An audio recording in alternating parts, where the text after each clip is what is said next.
Okay, so this is kind of like a part two to the original first video I made. Kind of just talking about college admissions and things like that. So I kind of want to talk about more so career things. So for context, I'm studying Eeks and Business in the MET program at Berkeley.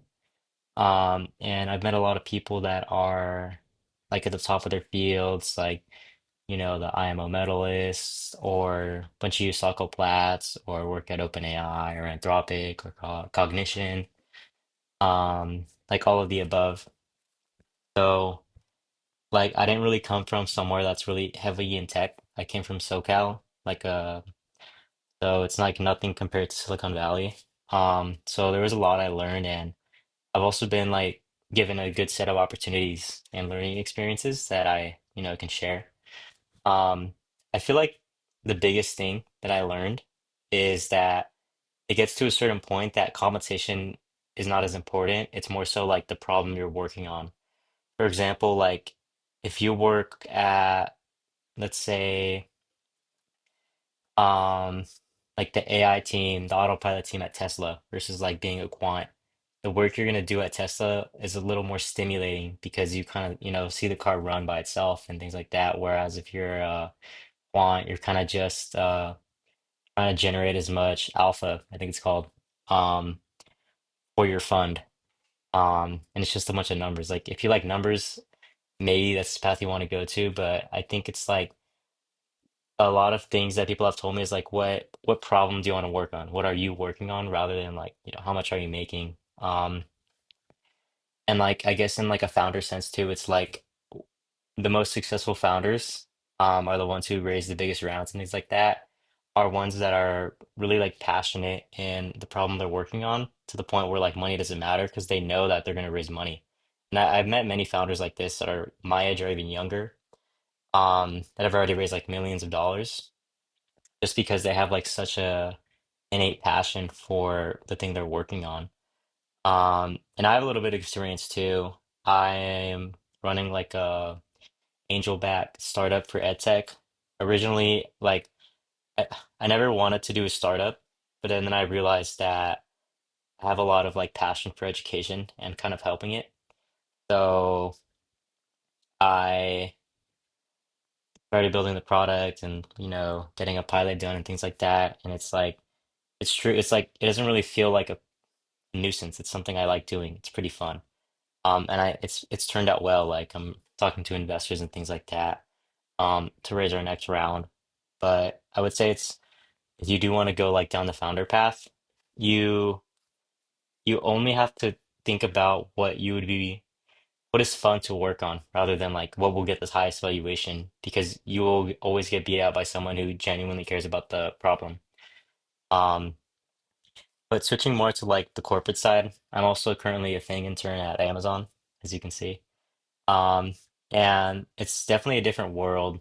It's it's very they describe it as having a lot of red tape. So, you have to do code reviews, you have to have like all these meetings. Every design decision you make has to be like reviewed by like three people. You definitely learn a lot because of the scale that these like, big tech companies operate, the like a large amount of data that they handle.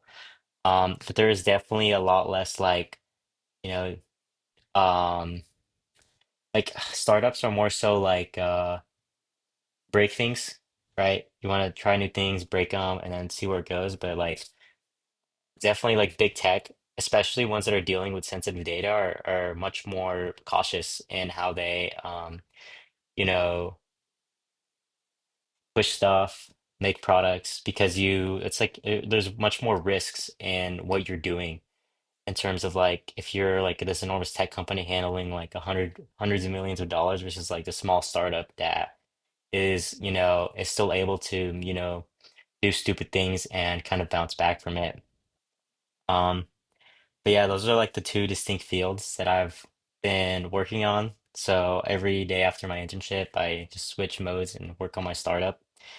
Um, and then on the side, I also do a lot of interview prep for like next year's internships. I'm pretty confident or hopeful, I guess, that I'll get a return offer. But like worst case scenario, and that doesn't happen, I have to be ready for what's next. Um, and that's like a whole nother thing in itself. Like tech recruiting is like so cooked. It's heavily referrals based, honestly. Um, and also like for the best companies, you really have to go to a target or have some like crazy project to even get past like the resume screen. Um, so there's a lot of hard truths that I realized, I guess, in tech. Um, and then it also makes me wonder, like, why did I pick tech? And it's kind of like leaning on the philosophy that the mentors that I've spoken to kind of had. It's like, what is a really hard problem you can work on? Um, I I haven't found that yet, to be frank. I'm still learning, but I think like that's, what I would find fulfillment in, like working in a space that I enjoy and, something that I can devote 100% of my brain power to. Because initially I wanted to do like a math PhD, but to be blunt, like it doesn't really pay that well.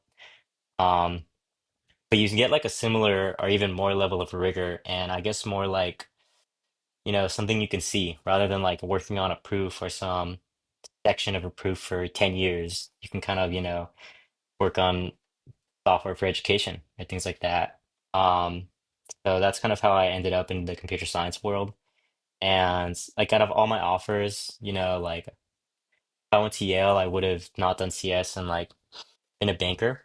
But I thought it would be down to pass down the opportunity to go, somewhere like the MET program and like really get pushed to my limits, which is exactly what I'm doing now. It's like, there's a lot of sacrifices you have to make. Because I would say like I'm relatively successful relative to like my class. Um, but it's like I work like 8 hours a day, 7 hours on weekends. Like I rarely take breaks. So it's definitely like there's a lot you have to give up in terms of, I guess, like fun. Um, and I argue about this a lot with my friends too. It's like, is it really worth it? It's like kind of like drinking the Kool-Aid. Or to like be the best. Like one of my friends, runs a earlier stage startup, but he already raised like he's about to raise his pre-seed round at a pretty big valuation. Um, but he's one of those guys that, like devotes his life to the problem that he's working on. And I'd say it's pretty inspiring. Um, but he's willing to take more sacrifice than me because I also focus on like, I want a wife and kids in the future and, a stability. But that, grind for that kind of startup or the scale that he's aiming for needs like your utmost 100% mental capacity. Um, so it's also something you have to consider, like if you want to go down that path of like being the best, you can't be like normal or want what the normal person wants. You have to desire something else. So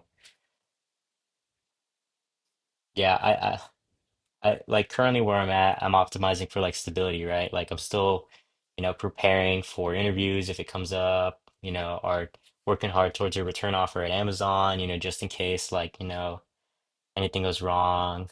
And working hard on my startup to raise some money for our next round. But yeah, I think like it's definitely there's also a lot of downsides in terms of like pursuing a field this intensive because it's especially like tech is so competitive again. Um, but the upside is really high. Like my mentor for my edtech startup made a he also had an edtech startup and he exited for a lot of money and now he's at like a really prestigious AI lab after he graduated. It's like a pipeline almost. But I mean, the sacrifices he had to make to do that, he had to juggle all that with like the dual degrees through the MET program. So it's like there's also a lot of things that you have to be willing to give up.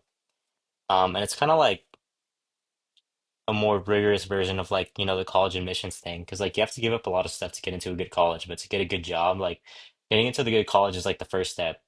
Because then like you can get into Harvard, but everyone at Harvard wants to work at Goldman Sachs. So it's like there's a whole nother step of things you have to do. And it's like you really have to have like a true skill towards what you want to work towards. Like it's to the point where like yeah, a lot of these quant firms like you get past the resume screen, if you go to like your Berkeley EECS or MIT CS or Stanford CS, but then it's like how do you compare to these other candidates? So it's really difficult to know that there's little to no like mercy, I guess. You just have to be the best. So it's also like a thing that weighs a lot on people in the field, like me included too. It's like, I have to prepare as much as I can for like these, because you only get like one shot, right?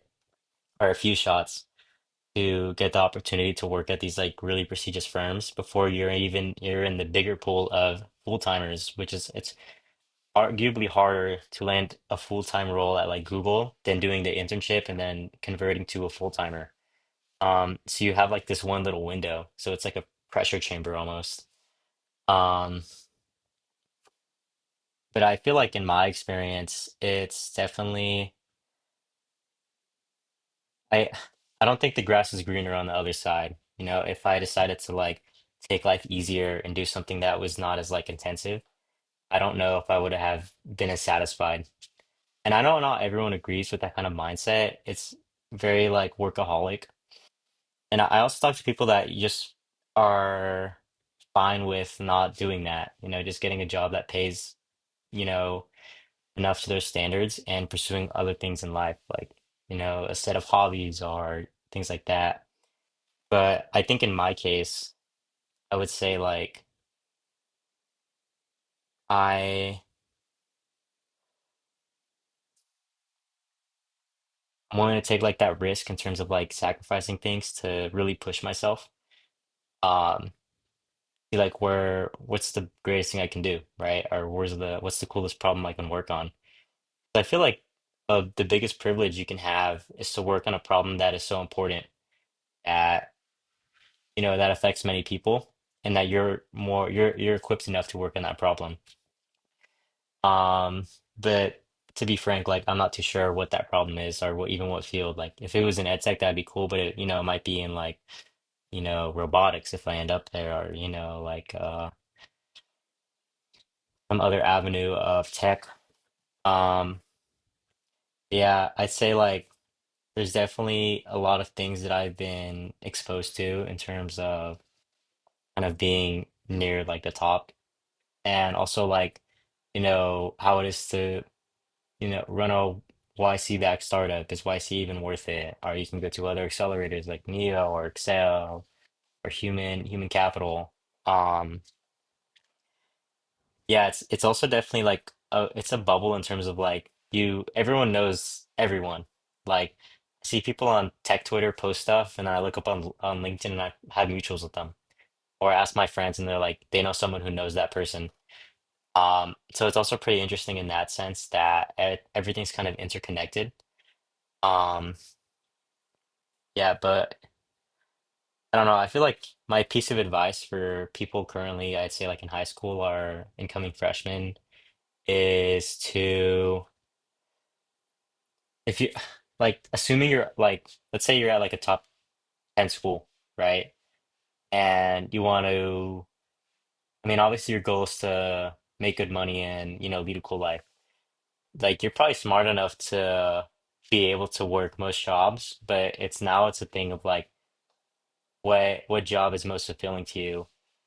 Because I've also met or heard of stories of a lot of engineers that hate their job even though they make a bunch of money. And it's just like you can't really get out of it, especially right now. It's like horrible. Like you just have to stay there and hate your life. Um, so that's definitely something that I was told a lot, and I'm working towards now is like instead of putting my 1,000% in recruiting for quant just because you make a lot of money as a first year. Now it's more so like what how can I best equip my skills so when I stumble upon that problem, I'll be able to pursue it to my fullest extent. Um, but yeah, I'm also open to like if any people want to get mentored or things like that, I'm happy. Just leave a comment and I'll like put my email. I know a couple people reached out to me from the last video, so um Yeah, I can also explain like things like, how it is to run a startup or more in depth of like what a thing internship looks like, how to get a thing internship, how to secure a return offer, things like that.